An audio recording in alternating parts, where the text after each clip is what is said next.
Good afternoon, everyone. Lisa Marie here from Edge Agency in Saskatchewan, Canada. And I'm here again doing another Edge Agency interview series. And today we're going to talk to one of our international models, Thomas. So let's introduce him. Here he is. Thank you so much for joining us today, Thomas. I really appreciate this. Yeah, hi Lisa. Hi. Thanks for having me. Actually, Absolutely. Absolutely. It's been a long time. I know that you've been with our agency for a while. For those that are watching, can you explain how long you've been modeling and how did your journey begin? yeah. Well, it has been a while. It's been over 10 years now. I started modeling in 2010, Yes, 10 actually. years. Yeah. 2010. Yeah, it's been a long time. And I kind of fell into it, so to speak. I was working in the construction industry and kind of came across a part of my life that was a bit of a transition from a workplace accident that I had. And Right. I just took it since then and ran with it. And I'm still just running with it to this day. That's great. Now, I know when we first met you, or when I first met you, you're a part of a search that we had done years ago, which was really great. And what we found really interesting is we find that obviously all our models come from various backgrounds when they sort of get involved in the industry. Some are just obviously starting out right from high school, and some have different journeys. And yours was really unique and different when we met you. I know that fashion hasn't always been in the forefront, that you're part of a family business to start with. But as you had said, you were starting on a different journey that led you now to obviously 10 years being in your career now. So for those that don't know your story, just really briefly, if you can just sort of recap where it all began for you. Yeah, well, to be clear, in high school, I always liked to dress well anyways, right? So wasn't necessarily in fashion, but I did always like to Look present it. myself well, I suppose. But uh, so basically, I grew up in a family business, a construction business, a wood framing carpenter. And I started working for my father at the age of 15. Um, and we're going on 20 years now. When I'm back home right now, I'm still, if there's work available, I still go out with the boys and build a few houses here and there. But um, yeah, about when I was about 23, so in 2009, I had a workplace accident. I fell off of a two-story house, which was completely my fault. It was just, I had no awareness of my surroundings where I was. And I was actually fortunate enough, believe it or not, to land on both feet, break both ankles at the same time. But lucky enough, it wasn't my back or I didn't fall on my head or something like that. So, Right. but that put me back, it put me in a wheelchair for on and off for like 6 months. Surgery, hardware, 3 sets of casts, moon Wow. boots, crutches, cane.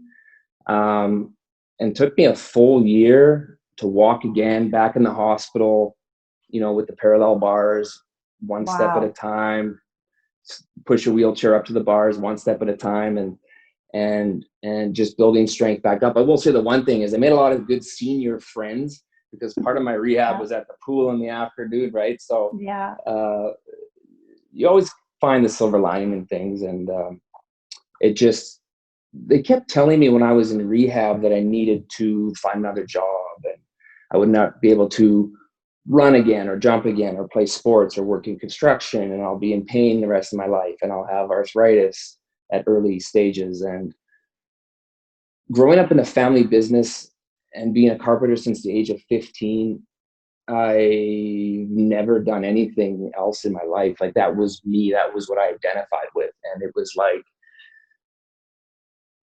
I was just like, can we just see? Can we just try and see?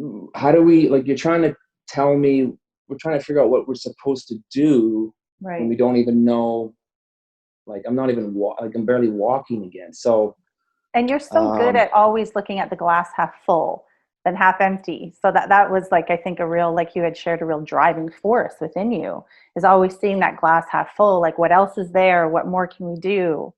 right. Well, I think I was always stubborn. I think that was just like born. I think I probably got it from my father working at a young age too, just, in construction, like you got a job, you don't want to do it, but you get it done as fast as you can with quality, a smile on your face, and then you move on to a job that you generally hopefully like in the future. So, but it made me just, I feel like it's still I can tap into that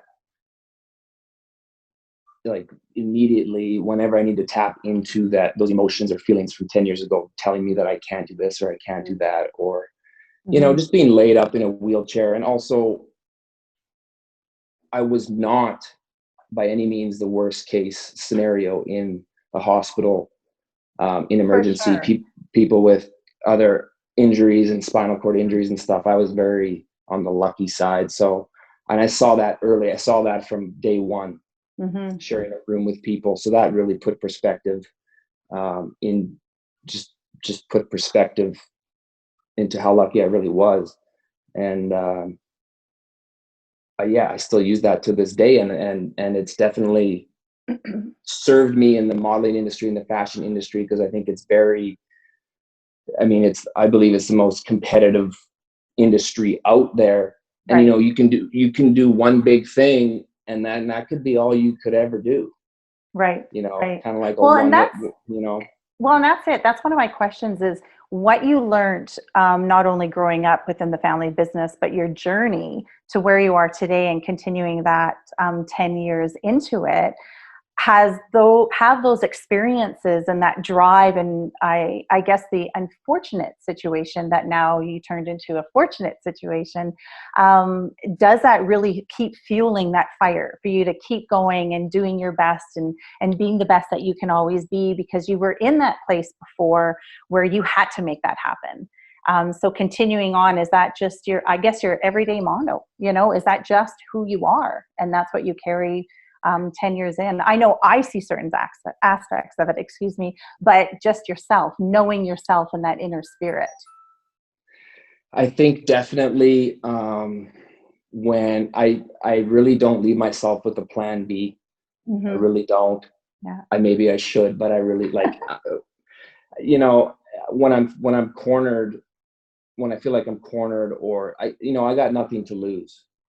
Good. In a sense of back when I was, laid up in a wheelchair and having to learn to walk again, everything kind of like quarantine in a sense, but just because everything got taken away from me, like immediately. Right. Couldn't go outside anymore. Couldn't do all the regular stuff that I was doing, especially being active, which was like a huge mental health thing for me as well. I've, always grown up playing sports, working in construction outside, always been outside 10, 11, 12 hours a day working. So no matter what, and it really messes with your head. And I think that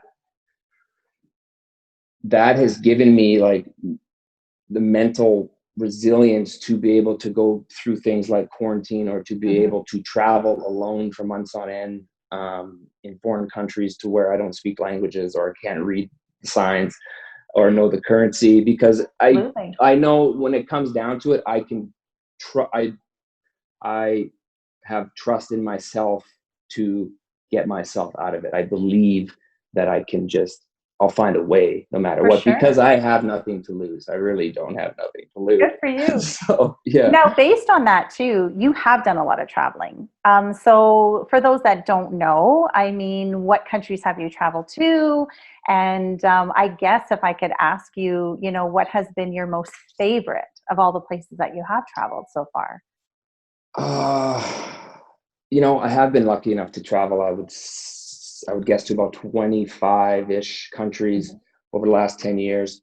And I know that sounds glorifying, but there was a lot of risk taken in that. There was a lot of sticking my neck out there, and, I would have went more places if I could have done that too. But, some places for modeling would be like Milan, Greece several times, South Korea several times, Guadalajara, Mexico. I just came back from. First time I was ever in Mexico. I've never even been on a all-inclusive or anywhere in Mexico. So that was very interesting. Would love to go back, actually. Yeah. And even pick up a bit more Spanish if I could. And Hong Kong, all over China. Like Hong Kong has got to be one of my favorite places. just numerous reasons. Shanghai, Beijing, the Great Wall of China was something that no photo could ever do justice. It just goes on for miles and miles. And Malaysia, so Kuala Lumpur in Malaysia, a job in Jakarta in India, in Indonesia, but India as well, in Mumbai and Bollywood for about 3.5 months. That was a life-changing trip. Just the culture, the people, unbelievable. I would always say that would be one, if I could, because I don't know anyone who's gone to India who's never came back a changed person for the positive. Right, for sure. And I think that's the one great thing is that I know in general, and we talk a lot with other models when they travel, and one of the things that I really advise people to do is not just go there just as a model, but try your hardest to go and see the country, because when will you get another opportunity to travel and have the opportunity to view some of these amazing countries? And definitely you get to as a model. And I think that's really been valuable. I know you really try to get out there and explore wherever you go. And so is that something you recommend for models that don't do that? And I'm sure you've had roommates that don't do that, or, I know that for sure. So is that something you would highly recommend, is just, explore the best that you can in all these new countries and new opportunities? Oh, definitely. I mean, it's kind of funny because when I look at flights, a lot of, in general, we look at the best flight with the best times, the shortest layovers. But sometimes when a layover gets to the point to where it's like 5, 6, 7, 8 hours, sometimes I actually start to look for ones that are like next day or 12 hours or something, depending on the location. Because, for example, I don't remember where I was flying from, but I flew through London. I don't remember where I was flying from, but I remember London because I had I don't know, it was 9 or 10 hours or something, and London's very accessible. Yeah. So you show up in Heathrow Airport, and there's a train, because people literally do this during long layovers. And I went around London. It was exhausting, but unbelievable. And I went and saw, Big Ben and Buckingham Palace and the London Eye and all the big sites. Just took that opportunity. Had a beer and some fish and chips, and it rained. It was perfect. And then I almost I cut that one close. Grabbed a cab kind of last minute in the pouring rain, because it was raining, so the cabs were just getting picked up, right? Yeah. And I was like, I need to get back to the airport. And the funny thing is, I rode in first class on the train. Wow. Which was also random. I kind of stumbled in upon it, and the guy checked my ticket, and he just was like, today's your lucky day. Didn't really say anything. And so that was pretty cool. And another time I did that, I was flying, I don't remember where, but I did the same thing in Singapore. That's where great. I had a long layover. And Singapore is small, it's accessible, and I went around for 7 hours. I didn't sleep for 32 hours or something, but I got to see Singapore for at least 7, 8 hours. And so and I've done that in LA, I've done that in several places. So so I always kind of put that out to people who I'm always like, oh, you ever come to Canada? And I'm in the mountains where my brother lives. Let me know, flying to Calgary, because I want to show them. I want to do that for them too. Right. How beautiful it can be. Yeah. Right. Because not everyone does it on their own like I do. But I've heard so many times where people are like, yeah, I want to go traveling, but I want to wait for somebody. I got to find someone to travel with. I'm like, oh, don't do that. You'll never go. Right. You just won't. There's just too much stuff in everyone's life. Absolutely. Yeah. Now, within the 10 years that you've been working, one of the things I'm always, the questions that I do get asked especially from male models, is how difficult it is and how the industry has changed. So from your perspective, being in the industry now 10 years from when you started to now, how do you think the industry has changed for male models in general? And my second part to that question was, do you really think that maybe females have it easier than males, or do you think vice versa within the industry? Obviously, your opinion. Yeah, my opinion. Yeah. It's definitely changed. Okay. I think for men and women, um, in terms of just modeling specifically. Um, I remember back when I started, I used to be told that I had too much muscle.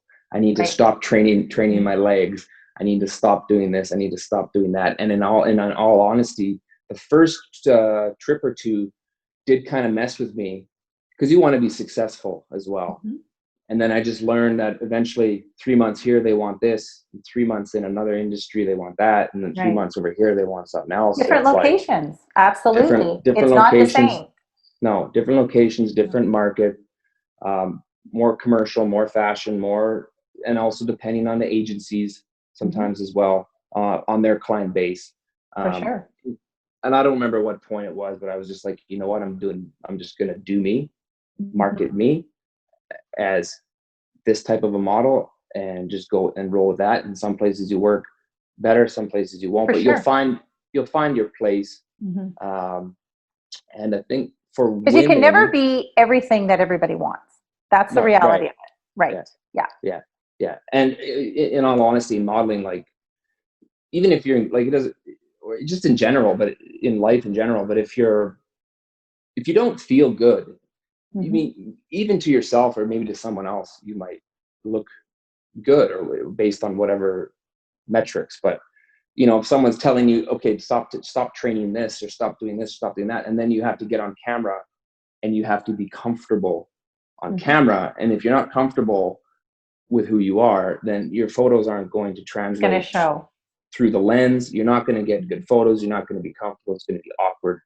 The photographer is going to think you're inexperienced. Like, it's just Right. not. And then you won't work again anyways. Right. So you can try and conform, but then if you're not comfortable, your photos won't work. You won't get booked anyways. And so who cares if your butt's a little big or if you got too big of a chest or too, like, you're not going to work anyways. Right. Right. So, and I think with women, well, actually men and women, in my opinion, they are getting more fitter. Absolutely. Yes. And Yes. that's in my opinion, that's simply because there's like a fitness culture now. In the Yes. past 10 years, there's a gym culture, a fitness culture, and simply the brands have to cater to those people if they want the business. And then that's where brands change and evolve. And so that has definitely changed. And I do think that it is harder for women overall. I think it has gotten more competitive for men, just Yes. because simply more competitive overall, but it has gotten more competitive for men. And I still think it's more competitive for women, but similar to professional sports, I feel like models are starting at an earlier age Mm-hmm. than maybe they were. I mean, they were still starting young, but even a year earlier, not like it's just more competition in the Mm-hmm. pool. Absolutely. And but the plus side is they're allowed to be a bit more, not necessarily so skinny or so thin. They can have some muscle. They can have Right. some tone to them. Yeah. Body which is diversity for sure. right. Which Right. is, yeah, there's just more diversity, which also adds to more competition because now there's specifically jobs looking for specific tattooed models, or maybe they do want a certain ethnicity or some specific look that wasn't maybe popular 10 years ago. That would have Absolutely. been like the classic James Bond kind of a look on every single ad. And now it's more of an authentic look, and it just adds to more. Now there is more companies and more businesses, but it also, there's just more people in the pool. And the thing with social media and the internet and technology these days, it's easier to find new talent, to find new faces, and then just to recruit that way as well. Like, you For could, sure. versus having to do like casting calls for models in local. Well, even casting calls have changed very differently. Right. You've done even for yourself. I know that you're moving into a new area as well too. Besides just modeling, now you're involved very much in the acting industry too, which is really huge. And with that, even in that industry has changed immensely. I know for myself as an agent standpoint, how the industry has changed in the acting side of things, even for people being seen, forecastings, it's very much self-taping, way before even COVID. It just was really started that way and obviously has escalated since then. So how has that transition even been for you, the modeling versus the acting? I mean, as an agent, I always say you're acting in front of the camera no matter what, but you as an individual now in your own career, how is that different for you? And do you like one over the other, or do you just like them both? Is there more passion in between modeling or acting? What would you say? Ooh. The more I get into acting, Yeah. the more I realize how it's not the same No. Yeah. as modeling. It's Yeah. almost like black and white in a sense. I mean, you still got to be, you have to be even more comfortable with yourself. Mm-hmm. The way I look at it is oftentimes when someone finds out that I do acting, they think that I'm putting on a show, or oh, he's being fake, or oh, he's an actor. So, you know, he might be manipulating you in some sense of the, but what I'm finding more and more with acting is true acting is basically you displaying your most authentic self, or essentially capturing private moments on film for other people to see that they technically should not be seeing. That's what really good acting is, because it's like they're in the room with you when the drama's happening between you and your significant other or whatever the case may be. Right. And they're not supposed to be seeing that private scene. Now that, to me, is what's really good acting. And in order to do that, you have to be that version of yourself in whatever is in the scene. So in my opinion, acting is the complete opposite of being fake. It's actually getting to know yourself more, deeper, and on multiple levels. And so that's now, and I've just been learning this over like the last, because there's a Year. difference Yeah. between like looking right down the camera, right down the barrel of the camera, Yeah. and like doing a commercial and selling and doing a product, something. For sure. Which you've done But lots. You have lots which of I've done experience in lots. that. Yeah. But that's not acting, is what I'm learning to do. That's a commercial. Yeah. So acting is just like the camera's not there, obviously, but it's like I said, drawing the audience into a private moment. I think that they actually should not be seen. Right. And that's what really good acting is. Yeah. But for those that are interested in both, the difference of, for you having to, I guess, go to a job for modeling in which there's a photographer, you show up and you have to be on with your posing, selling the garment, selling the product, whatever the scenario is, versus at home, self-taping, selling the character, which is easier? Right now for you, which is easier and which is harder?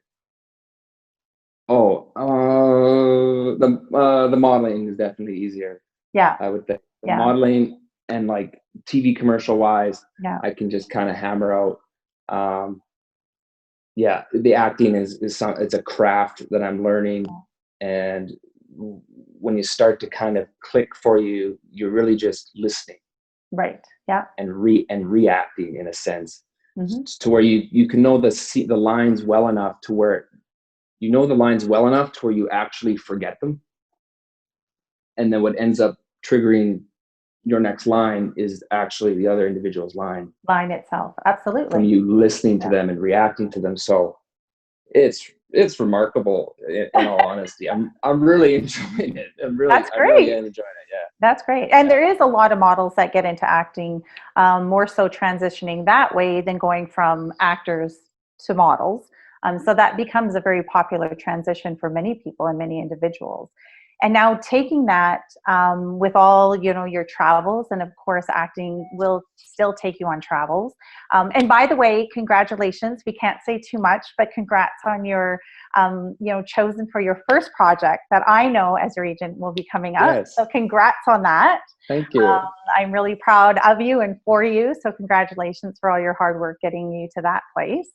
But even now, transitioning and moving forward more within the acting industry, and that will still take you on your travels and furthermore.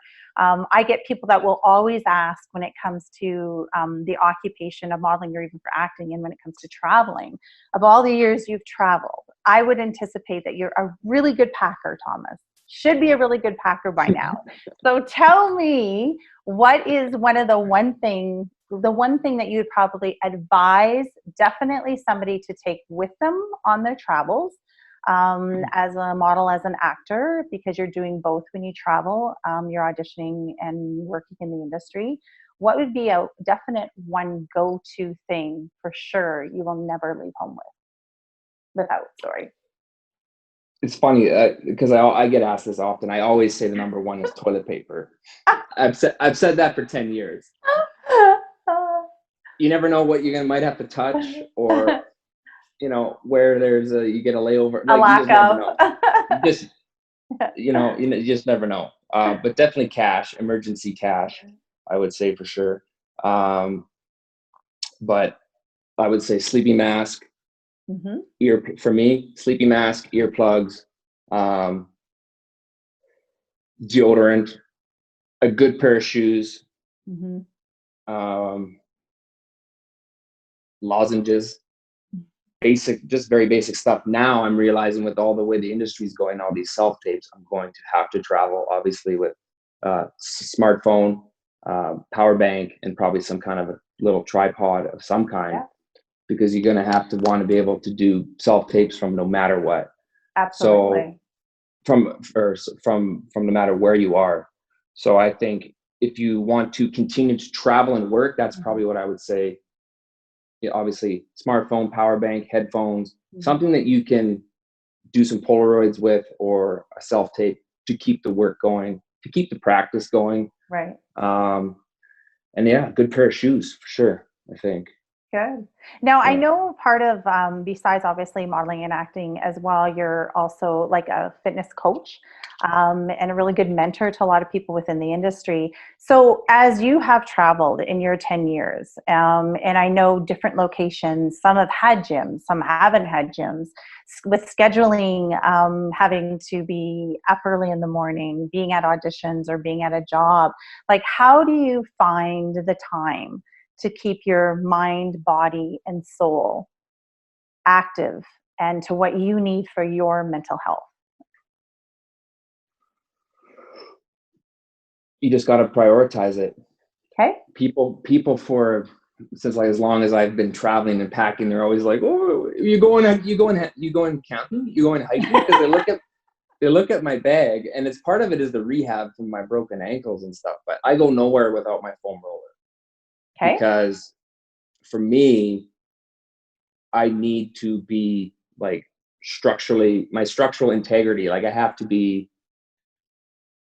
work out. I got to feel healthy. I got to feel good, because at this point in my life, or even the last few years, when I get asked, where does my drive come from to stay healthy, to stay fit, or whatever. And I've just come to realize that when I get my workout in, when I look after, in terms of my mental health, my health is number one, because it allows me to be a better son, a better worker, a better actor, a better brother, a better brother-in-law, a better uncle. I'm just an all-around better person. And even though people say, oh, I don't have time to do it in a day. Yeah. When I look after that thing, for me, usually first thing, I get more done. I can help more people. I just can do more when I look after that side. So for me, my health has always been number one for my mental health, to thrive, I guess you could say. And then I can just do more for everyone else, and I can guide them in health and fitness as well, because they kind of see through examples. So for sure. Absolutely. Well, you are a good example, and I know that you've always worked hard throughout the 10 years of our agency representing you and you working with various clients. And I thank you, obviously not only for that, but being a good role model for so many individuals. So I just appreciate you taking the time today to have this interview, to chime on with me, to show us your authentic self, which is really important. Thank you so much. I wish you all the best. I know that you have so much more ahead of you than just the past 10 years. So thank you so much, Thomas. I really appreciate your time today. And, good luck to you wherever it takes you next. Yes, thank you. I will say, I always say the work is always just starting. Even if though it's been 10 years, I'm really just starting. And then you'll get one more thing. And then it's like, okay, now the work's really just starting. And that's just the way that you got to kind of think of it as you evolve, I believe. And just to persevere, just to shoot often, get reps in, because I feel like that will, when it comes to someone who's maybe a talented individual, naturally at something, and you want to get good at that same thing, if you can get better at that same thing, then it's a skill and it's not necessarily a talent you weren't born with. So you can build that to get to where your competition is, and then you're going to have the advantage eventually because you worked harder to get there. And that's just the way that I see it. So, well, thanks for the advice. I think it's great advice. Thank you so much, and have yourself a wonderful day. Thanks, Thomas. Thanks, Lisa. Bye. Bye.